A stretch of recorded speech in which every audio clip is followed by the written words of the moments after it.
different radio networks. And joining me, I'm so happy, is co-founder of Black Voters Matter, Mr. Cliff Albright, friend to AURN. How you doing, sir? I'm great. It's good to see you, Ebony. It's hey, look, it's good to be seen, right? we, we got us. We got us. I'm so excited. Black Voters Matter is celebrating 10 years. And when I go back, Cliff, and look at what was happening 10 years ago to what we are still dealing with us, I think this new campaign you all have celebrating the 10 years, but also showing what we have to do to go forward and putting a plan in place is just what needs to happen. So, talk about this new campaign, We Got Us, what it entails. Yeah, every year we do a different theme, which is partially around a theme for our bus and our bus tour, the Blackest Bus in America. And so you'll see that, when we change the design on that, it fits this year's theme. And so the We Got Us is showing images of how we have us politically, how we have us in terms of elections, but also like how we have us in terms of feeding ourselves. So we got pictures on there of the Black Panther breakfast programs, but also more recent photos of like some of the food security programs that we've been doing, whether it's our collard green caucuses or other, food distribution programs, which in the context of dramatic cuts to snap, that's a thing, right? And so the We Got Us is about those images and around that narrative and about those bus tours, but it's also just about the work and the message that we're trying to send to our community that in this period of time when we're seeing so many attacks, when we see so many institutions that are supposed to be protecting and supporting us instead being weaponized against us, right? That in this context, whether it's healthcare or whether it's food, like I said, and SNAP benefits, or whether it's our freedom to vote, or like just dealing with these affordability issues and the job losses, the skyrocketing Black unemployment, which to be clear is always double whatever white unemployment is. That it,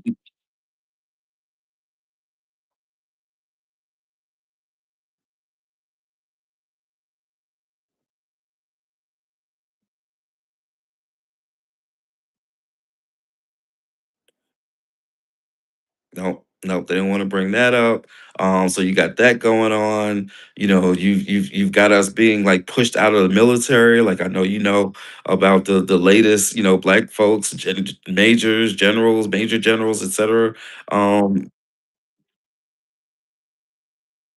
That's right. That's right. So in that context, it's more important than ever that we send a message that we got us, that we've got the power to take care of ourselves.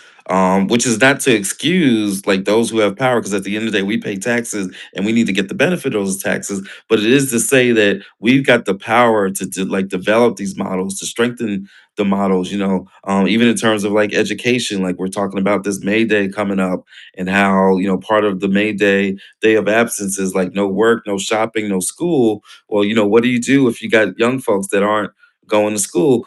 Can we support community efforts to do freedom schools for a day? And maybe that day becomes a weekend, maybe that weekend becomes a month, just like the Montgomery bus boycott, starting things that originally may have just been one day, but you turn around and more than a year later, it's still going on and it's getting the victory that you want to see. And so that's what the We Got Us is about. It's just a reminder that when everybody else fails us, when the institutions fail us, when governance fails us, we still got us, and that means we got the ability to take care of our immediate issues. But we also have the power to change government. Just like that Declaration of Independence said, when you find yourself being subjected to abuses. And by a form of government that's not working for you, you got the power to what? To change it or abolish it. And so we got the power to meet our needs, but also to make the changes that need to be made in this government structure so that we can get our needs better met. That's right. About that demand. I want you to just break down a little bit more about this campaign. There's you have the warrant clinics, but you guys have done a lot already when it comes to warrants. talk about just so people will know because people say, "What are we doing? What's going on in the world?" Let's the warrant clinics first under Black Voters Matter. Describe that this partnership. Yeah, that's a great question, Ebony. So we've been doing for several years now this thing we call Warren clinics, which other people may know of as like amnesty programs. And sometimes cities will do it on their own, right? But we do it a different kind of a way. We do it where we're working with community groups, right? We're working with the jurisdictions, judges and DAs who are supportive, right? Because we got to, because at the end of the day, they're the ones that have the ability to actually waive these things, but we do it on different terms, right? We're not doing it at the courthouse. We're doing it in community, at a church, at a community center, right? We're not doing it on a weekday or in the middle of the day. We're doing it on a weekend when people can get to it. Mm-hmm. We're doing it in a way where if you've got other obligations, family obligations, it's not a burden. And so, we got food, we got music. We usually have bouncy houses, right, for the kids. So Um, you know, everything. it's all of that to make it be, almost like a block party where you can get your fines and fees waived instead of it being like this scary environment where you're not sure you might walk up in there and get arrested, right? Which is part of the other piece of not having like law enforcement that's around. And so we doing it on different terms. It's a reimagining of what like community justice can even look like. And we've done over the years, well, I'll just tell you last year alone, we did 10 across 5 states, over 5,000 warrants that got waived, and over $1.3 million in fines and fees that were waived. That's $1.3 million that's back in the hands of our community members. That's $1.3 million that you don't have to worry about getting, a bench warrant or a debt collector being sent after you. That's getting rid of like the burden as you're driving around of always being scared if you see those flashing lights somewhere or you hear a siren and you think, oh my God, are they coming after me? We had one person who told us that because he got the warrants cleared and fines and fees cleared and got his license back, that he was able to get the medical care that his child needed to get that could only be they could only receive from one location that he had to drive to, and he wasn't able to drive to go get that care. And so it's not even just about waiving the fines and fees. It's about getting your life back. It's about being able to get your ID, being able to get housing, being able to get medical services, being able to get a job. That's part of what we mean when we say we got us. For those who don't know all the things that Black Voters Matter do, I want you to definitely go to the website because you have this sick and tired campaign Mhm. mobilizing voters to demand equity. You have the block. First of all, I love the names. The block is hot. Racism, that's an issue I talk about a lot on here. And then young voter engagement. But when you were talking about distance that young man had to go through, it made me think of it, brought me right back to voting. Because we are at a time when this president is trying, whether through executive order, whether through I just don't care, I'm gonna do what I want to do, put forth measures that will make voting extremely hard. 2013 Voting Rights Act gutted. We're about it could be gutted again when it comes to this SCOTUS decision on Louisiana and Cali, trying to put in place measures where they are demanding that states turn over voter information, which Pam Bondi was leading that way. She's out, but I'm sure the next person will pick right back up on that. Right. In addition to that, trying to cancel mail in voting. I know many of us saw and dug into Project 2025, but it is real. Yeah. What would you say to those in this time, like the status of voting rights, and what is it that concerns you the most at this moment? Yeah, that's a hard question because, like you just went through, there's so much to be It's concerned everything. about, right? Like all those things, and that's before we even get into like the mid-decade redistricting. You talked about the Calais case, which could be, the final blow to the Voting Rights Act. We didn't even mention like the possibility of ICE agents being at the polling place, right? And so there's so much for us to be concerned about that it's hard to like pick out which one is like, death by a thousand cuts. It's this, Right. taking away, because think about it, it's every level of voting. It's registration with the so-called Save Act, which I call the Save Fascism Act, because it ain't saving nothing but fascism. But you got that. Yeah, yeah, yeah, yeah, and that's the thing, and that's maybe the biggest thing to be concerned about is that they don't even care about whether their own folks can vote. Because at the end of the day, what did he tell them? A year and a half ago, 2 years ago, he said, "We just need to go vote this one time. You'll what? You'll never have to do it again." That's what he said, right? So he's not even planning. They don't care how much it impacts their own people because these are not the actions of somebody who's actually planning on there being a real election, a free and fair election where they're going to actually obey what the results are. He's acting in ways, and not just him, because sometimes we focus just on him and we lose sight of like the entire regime, the entire. That's right. That's right.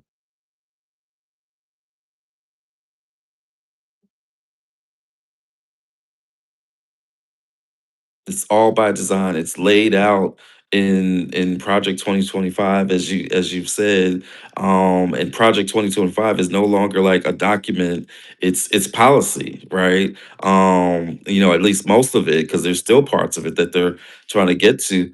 And at the end of the day, we can use that to our advantage because these are not folks that have been unafraid to tell us what their plan is. And so we Right. just need to be able to take a closer look, take it seriously, and then get a step ahead of them. And actually, there's been some victories where we, courts, Course of attorneys, correction. and others have Hmm. been able to get ahead of it and to defeat some of this stuff. So none of this is like a guarantee. It's none of this is written in stone. Like even his little executive order that he did the other day, everybody knows that it's unconstitutional. It's not written in stone, but we have to push back against it to make sure it doesn't become written in stone because there's a bunch of stuff that could be unconstitutional, but if you don't fight against it, then you wake up and it's just reality. And so that's why again we got to say that we got the ability to do that, to push back, to meet our needs, but to also simultaneously we can walk and chew gum at the same time. We can meet the needs of our community while at the same time we are demanding of those or getting rid of those who are actually in positions that we need to be in more position to have more control over those resources. We can do both of those things at once. That's the story of our existence in this country.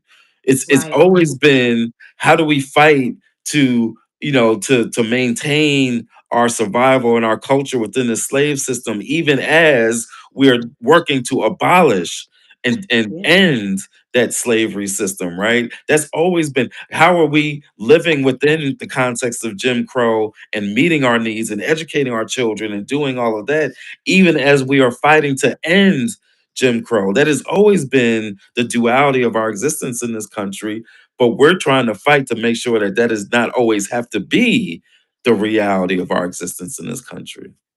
What's your message to Democrats? What is your opinion on how they're strategizing around this time? We do have the midterms that are coming. Look, we got people hungry now. Yeah. But what is your message to Democrats? They got to fight. they got to fight. And that's the thing. Every time like, we see one of these strongly worded memos, strongly worded letters, coming from Democratic leadership, it's so frustrating because it reaffirms everything. When we talk to folk, to whatever extent folks are not interested in engaging, there's a lot of reasons for it. Sometimes it's not understanding the process, but a lot of times it's like, well, who is there that's actually going to fight for me? Like who's really about this life of trying to protect our rights and our freedoms. And so one message is just that they got to fight, but the other message is that we got to be clear, they got to be clear about who it is that they're fighting for and who their ride or die is, right? Because this whole debate that takes place around, oh, we need to focus on swing voters, that, sometimes they vote this way and sometimes they vote that way. And part of what we have consistently said is that the most important swing voter is not the one that's swinging left to right. It's the ones in our community that the way that we are remarkably consistent in how we vote. But the swing is, are we going to participate or not? And that is largely determined simply by how much you do or don't talk to us. Like how much we get a door knock or a phone call, how much you come to our communities, how much you're actually talking about our issues and not just talking about it. I was looking at some polling, just real quick. I mean, I was looking at some data on different issues just today that's coming from one of these establishment entities, like within party structures. And, the takeaways were, you know, how is this landing with moderates? How is this landing with white voters? And I'm like, meanwhile, you got some of this data that shows 85% of black folks agree with this position, right? 90% agree. And so it seems to me that you would then say, oh, I need more of those folks because they already agree with me. I need to figure out how to get more of them in the process. But instead, there's so much focus on how do we cater to the ones that are in the middle. And as long as that's the thinking, Cliff, I mean, you're on the ground, and I know that, with when Warnock and Ossoff got elected, like letting people know there are ground organizations that are a bigger change, and the investment needs to be there. So it's almost like sure, you're also fighting on two levels: one, to let America know, but then two, those who claim to be allies or those who's fighting, to pay attention to who is doing the work on the ground. Yeah, eh, Democrats need to have a serious Doc- wait. Doc- Dr. King said it years ago in his letter from Birmingham jail. He said his He did. greatest disappointment was the white moderate. And I'll add on to that. I'm not afraid to say that there's some black moderate that is also very, very Yeah. disappointing. But until they get this right and figure out who they ride or die is, like who the base really is and the kind of investment that needs to happen. Because I'm gonna tell you, if we see 2020 type investment in this type of work in our communities, right? And I'm not just saying this for Black voters, man. I'm talking about the whole ecosystem, right? If we see the 2020 level of investment, then we can do the same thing that was done in Georgia, not once, not twice, but three times in between the Yeah. presidential and those Senate runoffs, right? That can happen in all of And they're these states. vulnerable. Democrats are getting some wins, so I'm just like, you need to strategize, double down on how to ride that out. You already are getting some wins. I think it's almost like kind of given to you. America is upset. They are angry, That's right. from That's right. rural communities to inner city communities to this is I think this is the best time, and there hasn't been a great opportunity for Democrats to really seize on this opportunity. Cliff, for those who want to get involved, there's so much I wanted to talk to you about, but this was good. Mhm. Where can they go to get more information, and also what else are you working on? This anything? Well, first they can connect with us. Go to all of our socials, including YouTube. Black Voters MTR. Black Voters MTR. You can go to our website, Black Voters Matter Fund.org, blackvotersmatterfund.org, or you can text us right now. Pull out your phone if you listen to this, and you can send us a text. Text the words "We Matter," one word, "We Matter," to 25225, and that'll get you connected to us. It'll get you linked up. It'll get you all of our contact info, and it'll get you so that you can get some of the updates as we continue on this "We Got Us" campaign. You could be right there with us because at the end of the day, we got us, and you listening are a part of the we and the us. I got us. Cliff Albright, Black Voters Matter. Thank you so much, brother. I'll be reaching out to you soon. Always welcome on this platform. Thank you. Appreciate you. Thank you.